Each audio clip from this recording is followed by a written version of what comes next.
Hello and welcome to today's panel discussion with First Gen leaders at Penn State University. I am your host, Denise Poole, and I'm the Director of Student Success Initiatives overseeing the Student Success Center at University Park. And one of our initiatives in the Student Success Center is to support the academic success, leadership development, career readiness, and personal development of first generation students here on campus, and also to champion those efforts across the Commonwealth. And one of the absolute perks of my position is definitely working with first gen student leaders here at University Park and occasionally from other campuses through university-wide committee work. But our office helps to advise both first gen advocates and then new this year, the Tri Alpha Honor Society.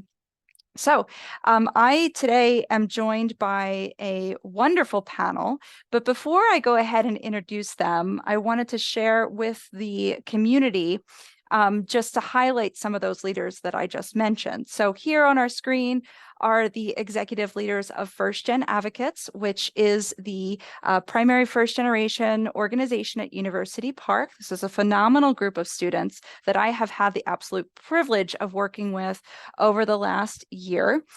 This group and this org recently held their election, and so I've also provided for you all. We've got some folks continuing, but we've got two new leaders, as you can see on your screen, joining us for the 24-25 academic year, and they are starting already to transition to those new roles. And then recently, just in the last month, we have appointed our first ever executive committee for Tri Alpha, as I mentioned, the Eta Psi chapter here at University Park. So we will be inducting our first class of Tri Alpha members later this month.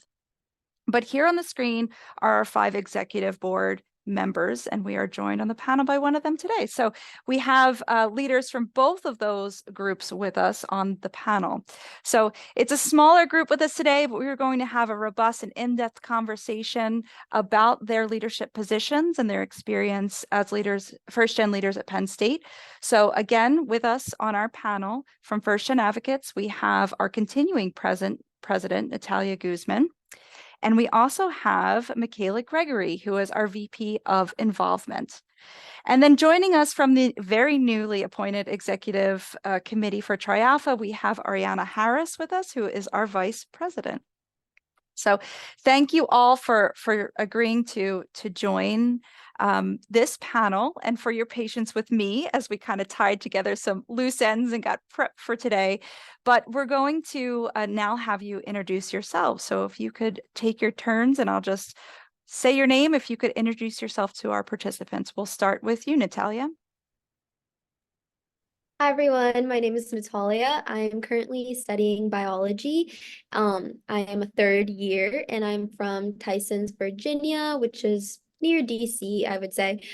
And my involvement with FGA, as Denise said, I was the president for the 2023-2024 school year, and thankfully I'm getting the privilege of being the president during the 2024-2025 school year. Thank you, Natalia. Next, we'll go to Ariana. Hi, my name is Ariana. Some people call me Ari. My major is HGFS with a minor in child maltreatment advocacy studies. And I am a second year from Brockton, Massachusetts, which is like right next to Boston. And I just got started with my organization and my position. So just new. Thank you, Ariana. And next, we'll go to Michaela. Hi, my name is Michaela. I am a veterinary and biomedical science major in the College of Agriculture. I am in my senior year, so I'll graduate here in another month. I'm from Pittsburgh, Pennsylvania, and I got involved with FGA in my junior year, and then got on the exec board for my senior year. So, All right, thank you. So let's get into some questions for you all. So my first question has to do with leadership experiences and the importance of getting involved on campus. So I'd like to hear from a few of you, actually all of you, on how you came into your current leadership role and what motivated you to get involved. So I believe we'll start first with Natalia. All right, so Coming into college, I always knew that I wanted to do something with first generation students. Growing up, I always felt a little bit honestly disadvantaged with being a first generation student. And I didn't really know if there was an organization dedicated to first generation students when I came to Penn State. And I honestly didn't really know about it until my second year here at college when I went to the involvement fair. And I got to see FGA having a table. And I got the opportunity to talk about what the organization was. And I just saw so much potential in the organization and really just wanted to get involved. So I started off on the involvement committee actually, and it just took off from there. Thank you, Natalia. And how about you, Ariana? With Tri Alpha just starting, I got the email that everyone got about Tri Alpha, and it just like immediately called to me that like I needed to get involved with this and this part of my life because I never really thought about me being first gen because I feel like as much as I focused on it, I feel like I would think about the disadvantages all the time. So when I got the email, I kind of felt like it was probably it's a good time to like start thinking about this part of my life. So I applied and then also on the application it asked me if I wanted to try the executive side. And I did because I thought I'm pretty independent and I like to lead people. So I was like, oh, this is just perfect for me. And then I got it and it was super exciting. And now I get to actually like feel good about being first gen and not feel like it's kind of like a derogatory term towards me. Thank you for sharing that. And how about you, Michaela?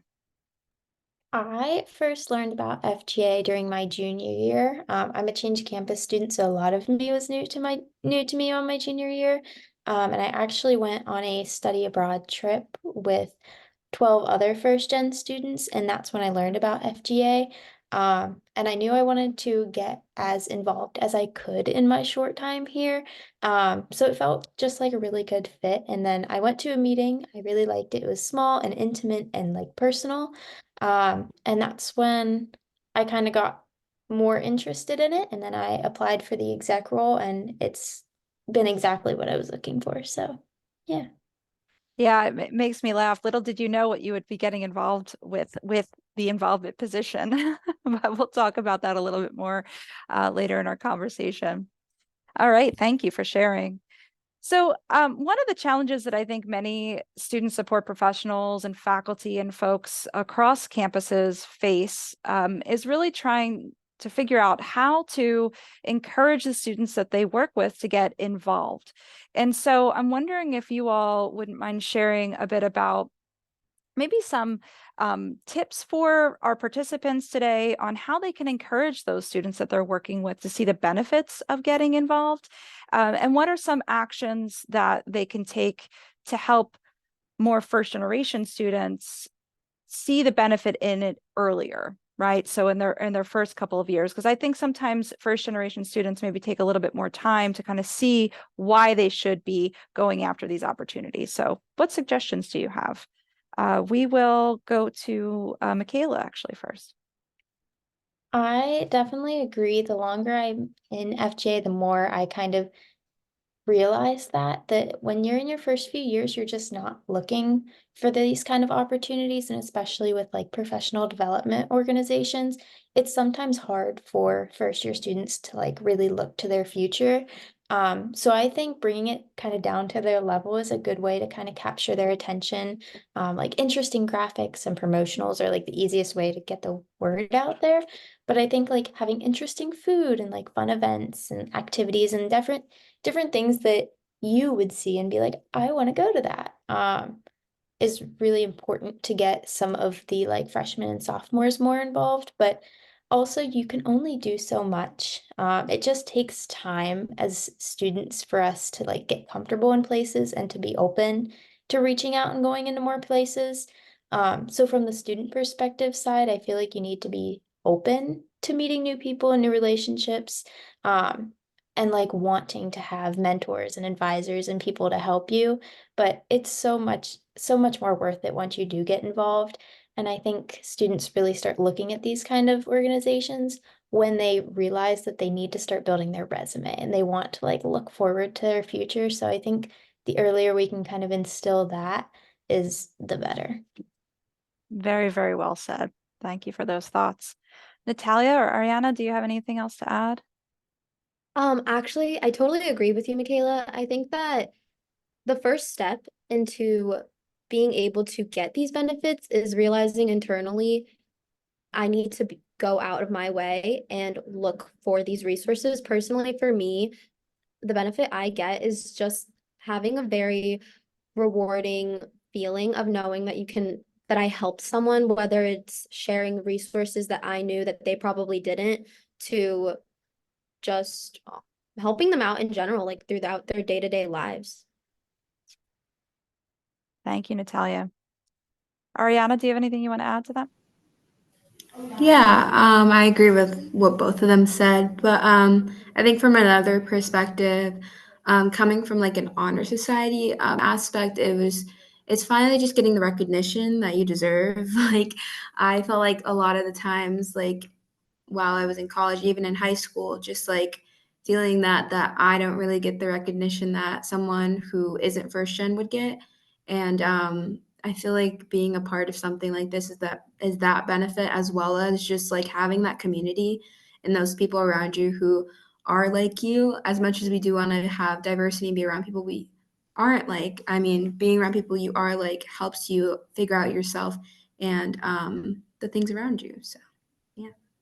Yeah, that's a good perspective. And I think that using that kind of recognition piece is a really interesting action and way that folks that are working with students can kind of encourage them, right? Like I see you, right? I see your hard work. I see, you know, what you have achieved so far, and it's okay to celebrate yourself, right? And to feel good about that and to connect with other students that are also pushing one another to continually excel. So it's a really great point. Thanks for sharing that.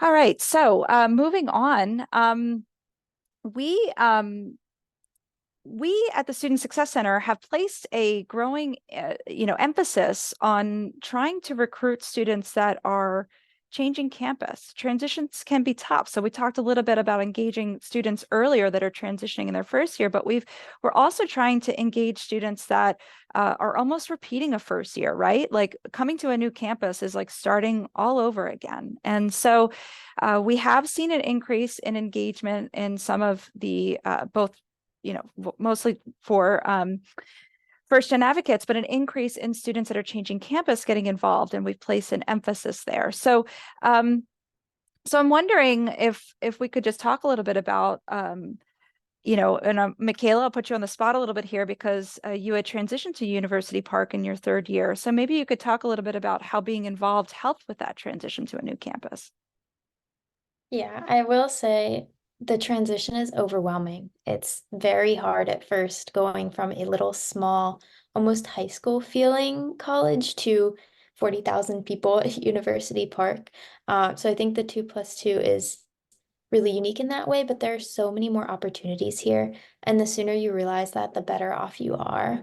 I kind of wish I had put myself out there earlier, to have a more of a smooth transition, because at first I was definitely a little scared, a little reserved, like didn't want to do much other than like classes and being with like my roommates. But when I started to put myself out there, I learned how much more University Park has to offer and like what makes it special.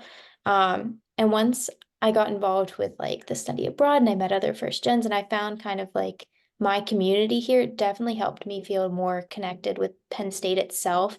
And it just gave me a reason to like go out and about and not stay stuffed up like in my apartment. So it definitely helps with like the social aspect of everything. In addition to like the professional development side of it. I've learned a lot from this leadership position, and it's something I never would have gotten the opportunity of back at my previous campus. So, yeah.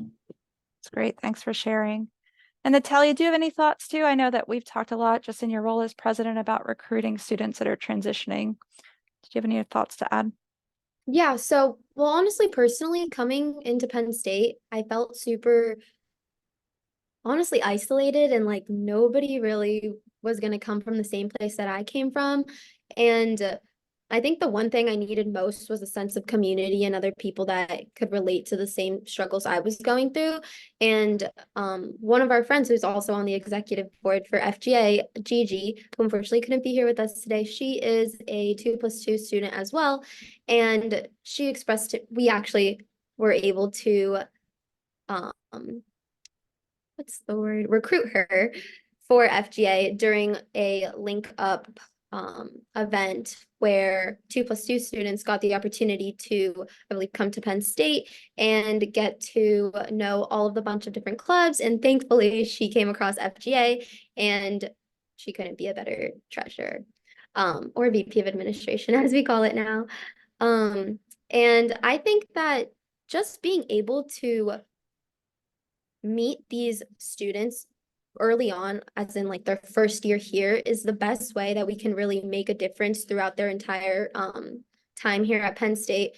Personally, I wish that I had come across FGA my freshman year. I think it would have helped me tremendously in just being able to know so many of the different resources, so many different people that understand you, and even just leadership opportunities in general. I feel like joining the executive board for FGA has prepared me to be just super professional throughout my life, even after Penn State.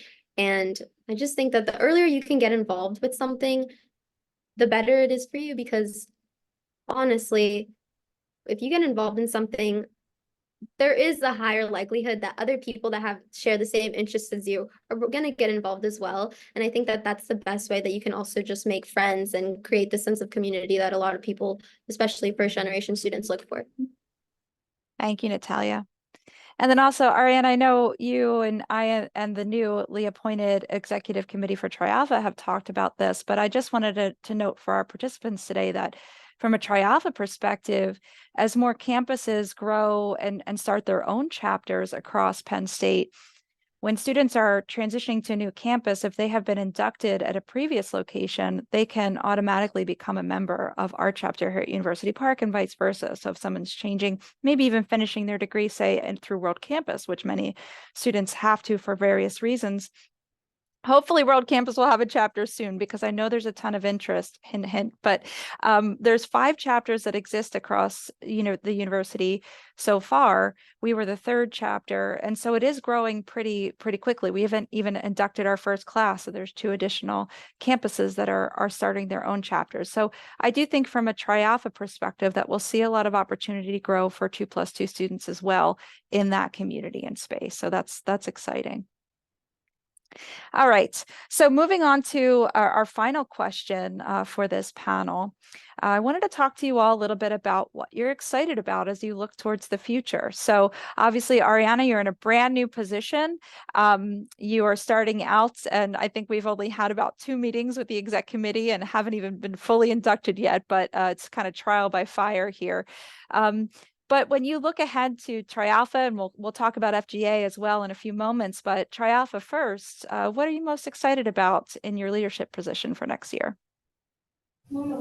I think next year I'm like really, really excited to see the new class. I mean, I haven't gotten to see all of them yet, but I'm really excited to like see everybody who come from different places. I didn't ever really get the chance to meet anybody who came from a place like mine. I still haven't. So I do really want to meet people who come from rural areas and kind of in the city. And I'm also really excited about seeing what events we can put on as well. I do love the social side of things as well, just like having fun times where we get to eat and just talk to each other in a normal setting. Yeah, I'm really excited for that as well. Thank you for sharing that.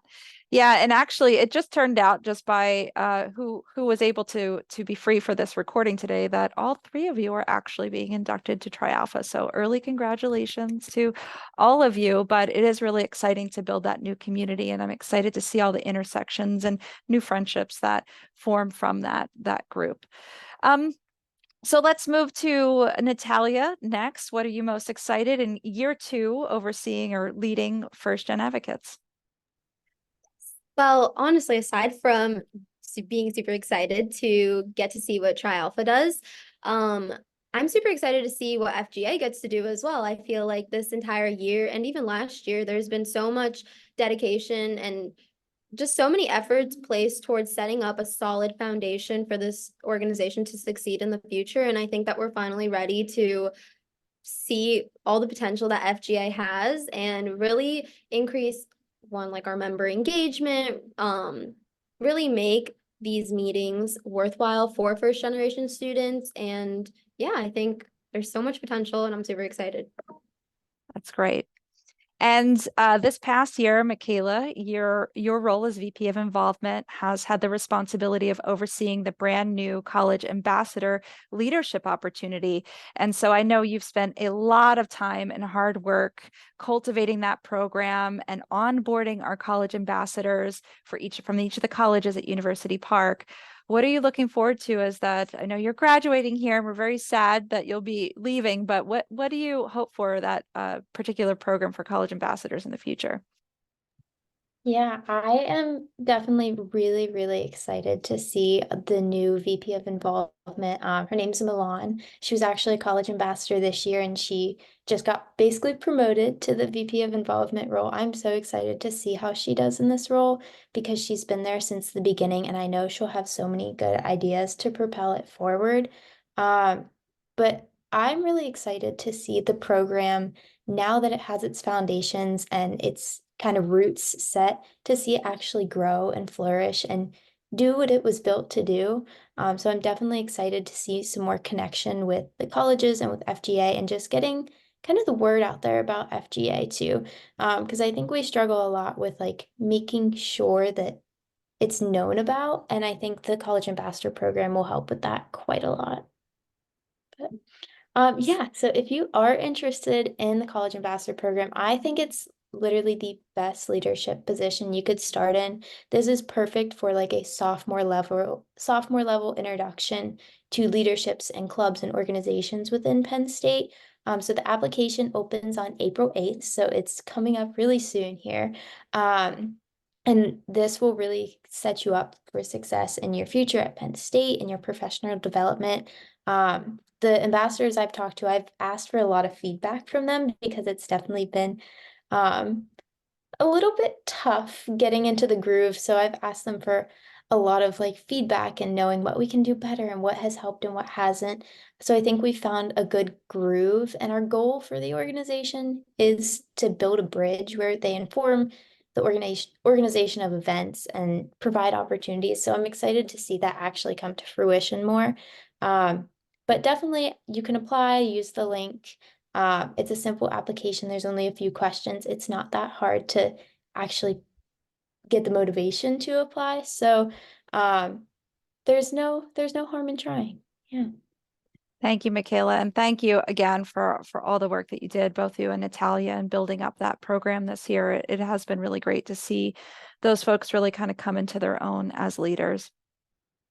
Well, those are the main questions that I had prepared for this panel today. Again, it has been wonderful working with you all. And Ariana, I'm really excited to continue to work with you and the rest of the Tri Alpha executive team through next year. I think there's also some great intersections where both organizations can be working together to even amplify further the voice of first generation students and supporting first generation student success here at University Park and beyond. So I do want to just a little plug here that for those participants joining us today, if you'd like to follow our exciting socials here, we've got our Instagram accounts on this slide. So please follow us. Actually, Tri Alpha's Instagram launched today, and First Gen Advocates Instagram has been just on fire lately with some of those college ambassador takeovers. So you guys have really been doing a wonderful job of engaging your audiences. So thank you for that. And I guess just before I completely wrap up, and I'll stop sharing my screen for a moment here, I'm just wondering if any of you have any other final thoughts or anything that you would want to impart on our participants of the First Gen Summit this year.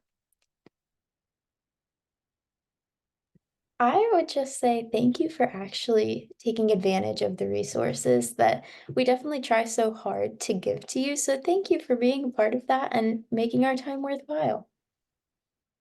Thank you, Yeah. Michaela. I agree. I've seen the all of the efforts that have taken on in the background of all of this, and this is all coming from like a great place, and we just want to help everyone and make sure that these resources are available for everyone. Thank you. Ari, any final thoughts? I would just say, honestly, don't think that you are not able to do what you can do just because you're first gen. You can go so far with being a first generation student. I know I came from a place that, trust me, did not do well in like the academic side of things. And you are able to do the biggest and best things you want to do. You could literally become president of the United States if you wanted to. So I just want to encourage everyone to really like get involved in these orgs like these, because it really will help you with your leadership skills later on in the future. Thank you. Thank you all so much for your time, and thank you for all of our participants watching this recording. We appreciate it. Remember, again, follow us on social media. We are also on LinkedIn as a Student Success Center. And thank you just infinitely, and enjoy the rest of the summit. Take care.